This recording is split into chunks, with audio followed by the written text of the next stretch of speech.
quelques pages qui ont fait couler beaucoup d'encre. Il y a un mois, Marlène Schiappa a créé la surprise en posant et en donnant une interview dans les pages de Playboy. Dans un entretien accordé à C'est à vous, France 5, ce jeudi 27 avril, la secrétaire d'État chargée de l'économie sociale et solidaire et de la vie associative est revenue sur l'affaire du fonds Marianne, mais également sur la dite apparition controversée dans l'illustre magazine de charme. Au micro du journaliste Mohamed Bouafsi, la femme politique de 40 ans a ainsi confirmé les propos d'Elisabeth Borne qui avait indiqué sur le plateau de Télématin, France 2, que l'exposition de sa collaboratrice dans cette revue ne lui paraissait pas appropriée. La première ministre, c'est ma première ministre, je suis rattachée à elle.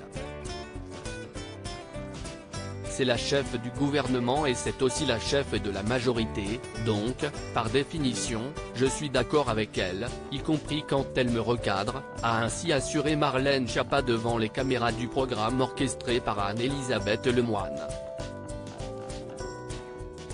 Et de poursuivre, elle a tout à fait raison de dire cela ce matin puisque c'est la vérité.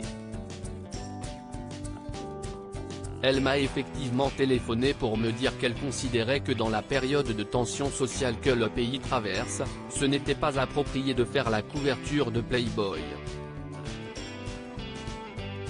Elle m'a aussi dit, maintenant, reparlons des sujets de fond.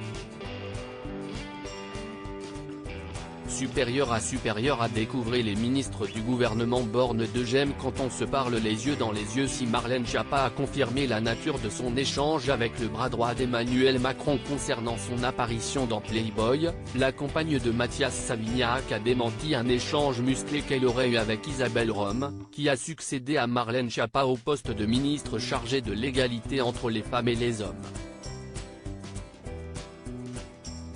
Pour rappel, celle-ci avait indiqué que défendre les droits des femmes dans Playboy reviendrait à lutter contre l'antisémitisme en accordant un entretien à Rivarol. Marlène Schiappa l'aurait alors qualifié de sac à main. C'est absolument faux.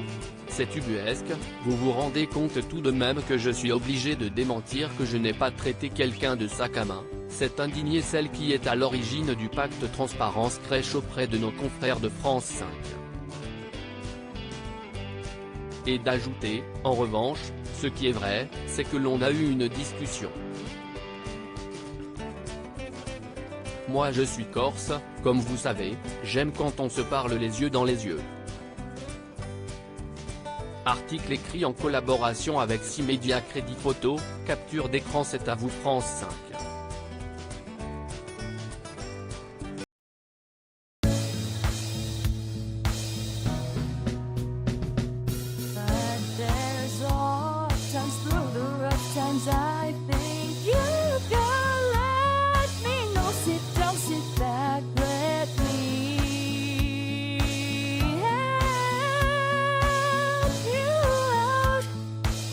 Step